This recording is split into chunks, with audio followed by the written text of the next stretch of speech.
Hello everyone, episode 2 এডেনবেরা ট্যুরের video নিয়ে চলে এসেছি। এনজয়। লাঞ্চ কমপ্লিট করে এবারে আমরা বেরিয়ে পড়েছি ক্যাসেলের উদ্দেশ্যে। গুগলে দেখলাম 5টা অবধি খোলা থাকে, তারপর বন্ধ হয়ে যাবে। এখন তো কটা বাজে? সবে 2:30 বাজতে চললো। এবার বাস স্ট্যান্ডে যাচ্ছি, সামনেই বাস স্ট্যান্ড, যদিও 1 মিনিটে লাগে বাসে করে। তারপর আমরা যাব ক্যাসেলে।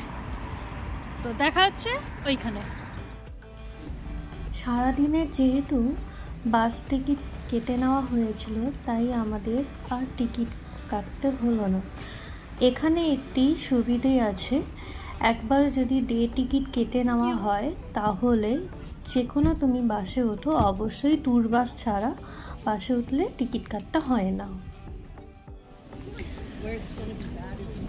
বাস থেকে নেমে গেছি, এবারে ক্যাসেলের দিকে যাচ্ছি। যে মানে যখন আমরা বিএনবিতে যাচ্ছিলাম, যে রাস্তাটা দিয়ে আমরা গিয়েছিলাম সেই রাস্তাটার দিকেই চলে এসেছি। এখানেই রয়েছে ক্যাসেল।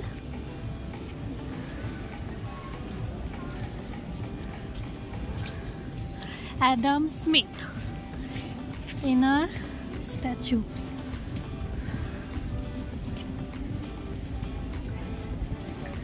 এটা বাস রাস্তা নয়, এটা পেডেস্ট্রিয়ান রাস্তা।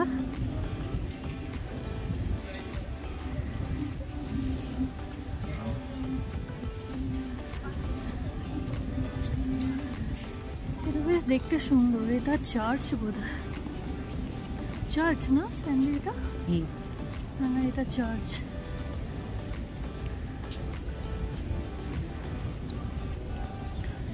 বাইরে থেকে তো সুন্দরই দেখতে, ভেতরে হয়তো আরো সুন্দর হবে। কিন্তু এখানে সব চার্চে ঢোকার টাইমিং আছে, সবসময় চার্চ খোলা থাকে না। দেখুন কি সুন্দর।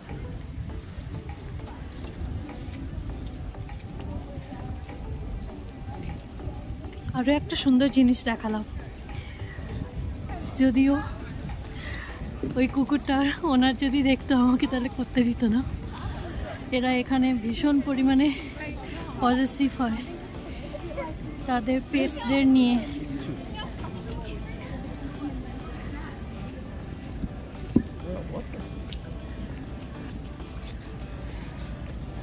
ভালোই হয়েছে বৃষ্টিটা বন্ধ হয়ে গেছে, সেই জন্যই বেরোতে পারলাম। দেখুন রাস্তাঘাট এখনো ভেজা। এখনো যদি ওই রকম, হ্যাঁ দেখো অনেকটা সেরকমই লাগছে, যেন মনে হচ্ছে এক্ষুনি দুটো ফাঁক হয়ে যাবে আর একটা বিল্ডিং হয়ে যাবে। ওই যে হিডেন বিল্ডিং যেটা দেখিয়েছিল হ্যারি পটারে, অনেকটা সেরকমই লাগছে।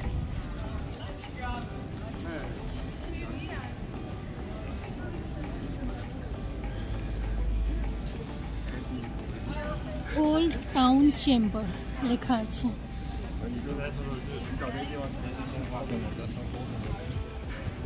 চার্চটা ভালোই বড়, বিশাল বড় চার্চ এটা।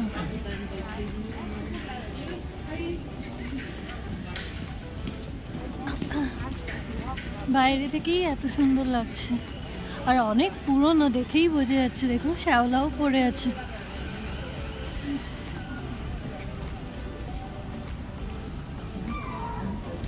আমাদের ক্যাসেল কোথায় কে জানি, গুগল যেভাবে আমাদেরকে নিয়ে যাচ্ছে সেভাবেই যাচ্ছি। এখন মনে হচ্ছে যেতে যেতেই না টাইম হয়ে যায় বন্ধ হয়ে যাবার। এখানে আর একটা স্ট্যাচু আছে।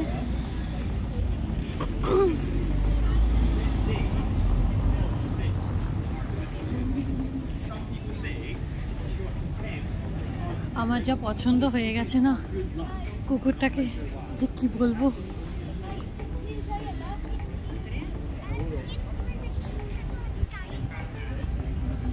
কালকে আমাদের ট্যুর বাসে করে যাওয়া আছে আইল্যান্ডের দিকে। তো এইখান থেকেই মনে হচ্ছে বাসগুলো ছাড়ে।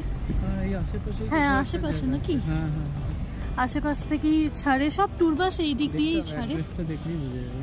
অনেক ভোরে উঠতে হবে। এটা কার কে জানে। ও আচ্ছা, এখানে লেখা আছে। যাই হোক, আমি পড়তে পারছি না।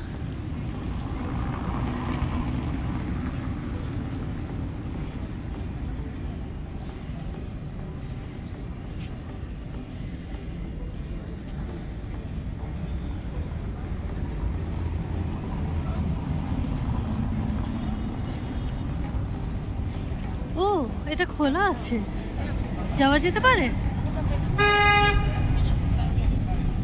খোলা আছে এটা, যাবে একবার?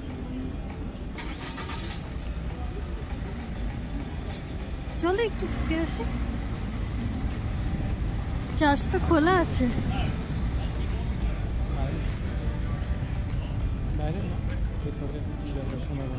ও, ভেতরে মনে হচ্ছে অ্যালাউ নেই ছবি তোলা।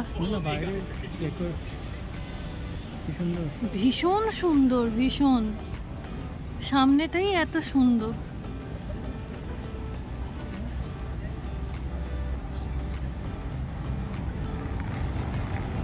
চলুন দেখি, যদি ভেতরে ছবি তোলার অ্যালাউ থাকে তাহলে ছবি তুলবো, ভিডিও করব। ঢুকি একটু। ভেতরে ঢুকে বুঝলাম কি চার্চে ভিডিও করা অ্যালাউড। অনেকেই ভিডিও করছে, অনেকেই ফটোগ্রাফি করছে। খুবই সুন্দর চার্চ। ইউকের চার্চ আমরা আগেও ভিজিট করেছি। বার্মিংহামেও একটা চার্চ ভিজিট করেছিলাম, লন্ডনেও কয়েকটা চার্চ ভিজিট করেছিলাম। এইটা খুবই সুন্দর ছিল। এই চার্চের হিস্ট্রি হলো, এই চার্চটা ফাউন্ড হয়েছিল, বানানো হয়েছিল প্রথমবার 1124 এডিতে। এই চার্চটার নাম হলো সেন্ট জাইলস ক্যাথিড্রাল। এখানে একসময় একজন সেন্ট হয়েছিলেন, তার নামেই সেন্ট জাইলস, ওনার নামেই এই চার্চটা উৎসর্গ করা।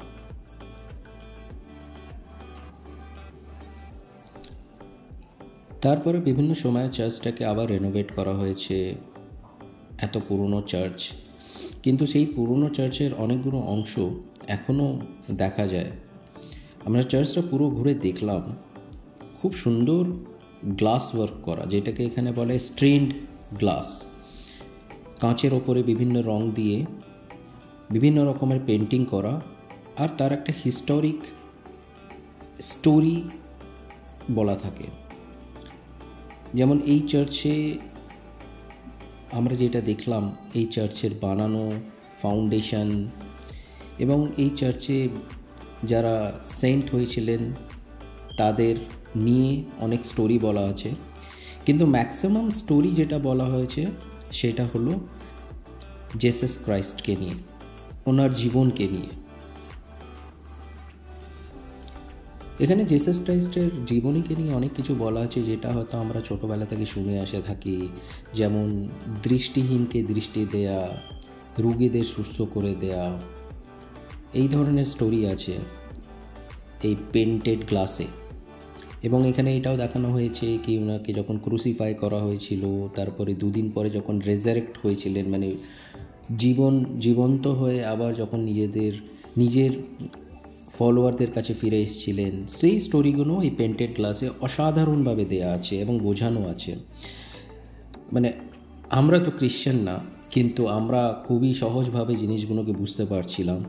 আর যারা খ্রিশ্চান, যারা ইনডেপথ স্টোরিগুলোকে জানেন জেসাস ক্রাইস্টের ব্যাপারে, তাদের জন্য তো অমূল্য ধন। মানে ওনারা তো খুব তাড়াতাড়ি এইগুলোকে রিলেট করতে পারবেন। কিন্তু আর্টের দিক দিয়ে একটা অসাধারণ আর্ট। এই ক্যাথিড্রাল যেটা বানানো হয়েছে অবশ্যই খুবই সুন্দর, এবং এখানে চারিদিকে যে আর্ট ওয়ার্ক করা আছে গ্লাস দিয়ে, সেইগুলো অপূর্ব। আর এই ধরনের জিনিস মেনলি আমরা বিভিন্ন চার্চে দেখেছি, আমাদের একটা বার্মিংহামেরও একটা চার্চের ওপরে একটা ভিডিও আছে, সেখানেও এই ধরনের গ্লাস ওয়ার্ক ছিল। আপনারা চ্যানেলে গিয়ে বার্মিংহামের ওই ক্যাথিড্রালকে নিয়ে দেখতে পারেন, একটা ভিডিও করা আছে।